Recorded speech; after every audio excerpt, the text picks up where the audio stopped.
ارکان جمعیت کی جانب سے وہ رسپانس موجود نہیں ہے جو رسپانس ہونا چاہیے تھا۔ ہماری کوشش ہوگی کہ اس سال انشاءاللہ ہم اس سسٹم کو مکمل بھی کریں، اس کو امپلیمنٹ بھی کریں اور اس کے نتیجے میں اسلامی جمعیت طلبہ کی اس رفتار کار کو آگے لے کر چل سکیں۔ یہ 3 اور 4 وہ چیزیں ہیں کہ جو مرکزی مجلس شورا کے ایجنڈے میں بھی تھی، اجتماعی ارکان کے بھی ایجنڈے میں تھی، جو ہمارے روٹین کے معاملات سے متعلق ہیں۔ چوتھی چیز جو پاکستان کے اندر جس کے اوپر اسلامی جمعیت طلبہ کو توجہ دینے کی ضرورت ہے وہ ہماری بزموں کا کام ہے۔ بظاہر تو لگتا ہے کہ بزم کا بہت بہترین کام ہو رہا ہے، ہم رفتار کار میں آگے بڑھ رہے ہیں، بڑی تعداد میں افراد سازی ہو رہی ہے، ہمارا ڈائجسٹ ہو رہا ہے، ہماری سرگرمیاں ہو رہی ہے، لیکن پاکستان کے 6 کروڑ بچوں کے اندر ہم 0.0005% بھی موجود نہیں ہیں۔ ہماری دعوت اثر پذیری نہیں دکھا رہی۔ اس کے لیے منصوبہ بندی کیجئے، اس کے لیے آگے بڑھیے، اس کے لیے انوویشن لے کر آئیے، اس بچے کے ذہن کے مطابق، اس طالب علم کے مزاج کے مطابق اپنی سرگرمیاں ترتیب دیجئے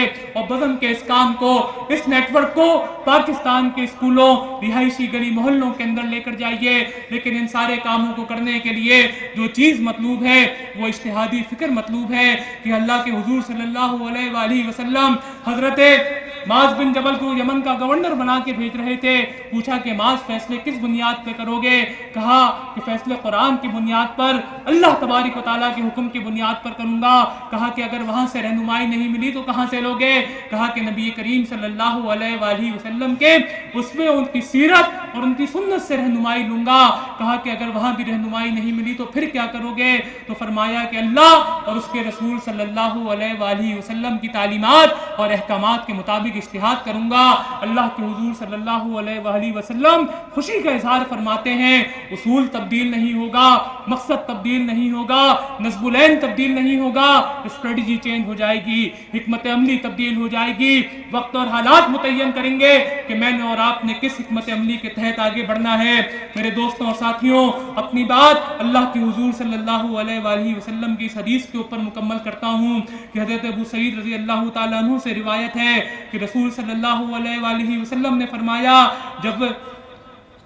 روز محشر کوئی سایہ نہیں ہوگا، اس روز اللہ تعالیٰ 7 آدمیوں کو اپنے عرش کے سائے تلے جگہ دے گا۔ پہلا ہے عادل حاکم، دوسرا ہے اللہ کی عبادت میں مشغول نوجوان، تیسرا وہ شخص جس کا دل سجدے سے نکلنے کے بعد، مسجد سے نکلنے کے بعد واپس آنے تک مسجد میں اٹکا رہے، اللہ کے لیے ایک دوسرے سے محبت کرنے والے، جن کا ملنا اور الگ ہونا خالص اللہ کے لیے، پانچواں وہ جس شخص نے تنہائی میں اللہ کو یاد کیا اور اس کی آنکھوں سے آنسو بہ نکلے، چھٹا وہ شخص جسے کسی اونچے خاندان کی خوبصورت یا کسی بھی عورت نے دعوت گناہ دی اور اس نے کہا میں اللہ عز و جل سے ڈرتا ہوں، ساتواں وہ شخص جس نے اس طرح چھپا کر صدقہ کیا کہ بائیں ہاتھ تک کو پتہ نہ چلے کہ دائیں ہاتھ نے صدقہ دیا ہے۔ میرے دوستوں اور ساتھیوں، اسلامی جمعیت طلبہ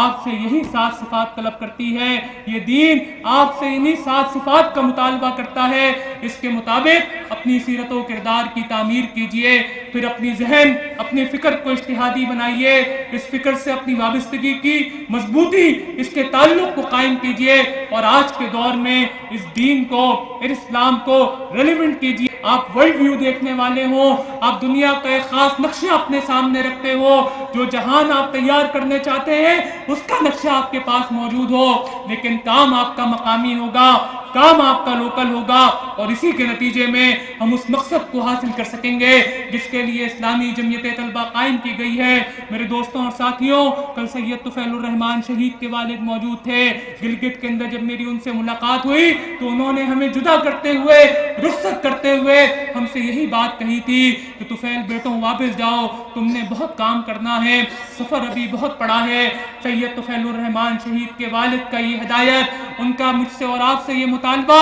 اور سید مودود علیہ رحمہ کی یہ تعبیر کہ اے پروردگار، میں ایک مجاہد کے ایمان کا طالب ہوں، ایسا دل مانگتا ہوں جو سمندر کی طوفانی موجوں کے مقابلے میں ٹوٹی ہوئی کشتی لے جانے پر بے جھجک آمادہ ہو جائے، ایسی روح مانگتا ہوں جو شکست کھانے اور سپر رکھ دینے کا تصور بھی نہ کر سکتی ہو۔ یہی میرے اور آپ کے لیے مشغل راہ ہے۔ اللہ تبارک و تعالی ہمارا یہاں آنا قبول فرمائے، اس اجتماع کو اسلامی اسلامی جمعیت طلبہ کے لیے باعث خیر و برکت بنائے. آپ تمام ساتھیوں کو بخیر و عافیت اپنے گھروں تک پہنچائے. جامعہ پنجاب کی پوری ٹیم کو، ان کے نظم کو، ان کے کارکنان کو اجر عظیم سے نوازے کہ جنہوں نے آپ کے لیے خوبصورت اجتماع سجایا ہے. اللہ تبارک و تعالی مجھے اور آپ کو اپنا بندہ بنا دے اور اپنے محبوب حضور نبی کریم صلی اللہ علیہ وآلہ وسلم سے عشق کرنے والا بنا دے. میرے دوستوں، آپ کے لیے وہی پیغام ہے جو اقبال نے کہا تھا کہ آنکھ جو کچھ دیکھتی ہے لب پہ آ سکتا نہیں. محو حیرت ہوں کہ دنیا کیا سے کیا ہو جائے گی. پھر دلوں کو یاد آ جائے گا پیغام سجود. پھر جبھی خاک حرم سے آشنا ہو جائے گی اور شب گریزہ ہوگی آخر. جلوہ خورشید سے یہ چمن معمور ہوگا نغمہ توحید سے، اور آشنا اپنی حقیقت سے ہو. اے دہقاں ذرا دانا تو، کھیتی بھی تو، بارہ بھی تو، حاصل بھی تو. آہ کس کی جستجو آوارہ رکھتی ہے تجھے. راہ تو، راہ رو بھی تو، راہبر بھی تو، منزل بھی تو، اور کانپتا ہے دل تیرا اندیشہ طوفان سے کیا. نا خدا تو، بحر تو، کشتی بھی تو، ساحل بھی تو، اور شعلہ بن کر پھونک دے خاشاک غیر اللہ کو. خوف باطل کیا، خود غارت گرے باطل ہے تو. والسلام علیکم ورحمۃ اللہ وبرکاتہ.